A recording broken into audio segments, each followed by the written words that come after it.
This tragedy in Florida has some wondering if their own building is safe. Charlotte is home to many high-rises and skyscrapers, but officials assure us that what happened near Miami is unlikely to happen here at home.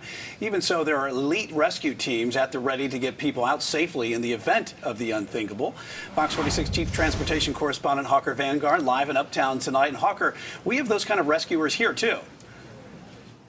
Yeah, they're part of the Charlotte Fire Department Special Operations Unit. They're called Urban Search and Rescue Firefighters. They're there with their trailer full of tools and a battalion full of the best firefighters in the city, ready to respond at a moment's notice.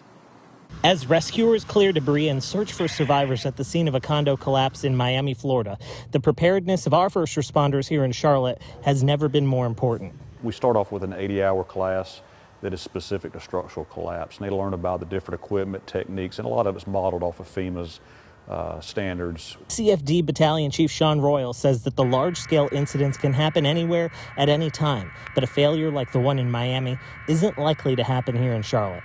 Hurricane areas and earthquake areas, but most of Charlotte's buildings are newer construction, so they're meeting more modern codes. With drones to see, airbags to lift, and sonic devices to listen, CFD rescuers are equipped to handle emergencies like they've done so many times in the past. We've had similar instances. One would be the parking deck collapse in South Park, and it was kind of a similar situation with concrete.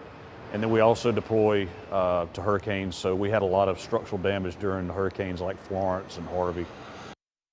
Specialized equipment and training these firefighters go through is especially important with as many high-rise buildings that we have. Is that an area of concern for them?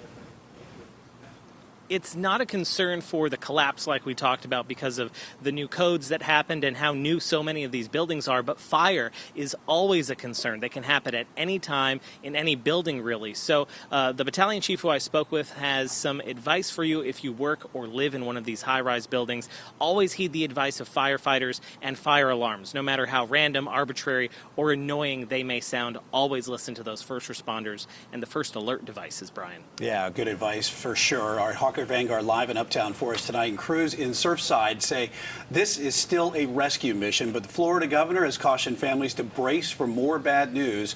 Stay with Fox 46 News on air and online as we continue to follow rescue efforts in Florida.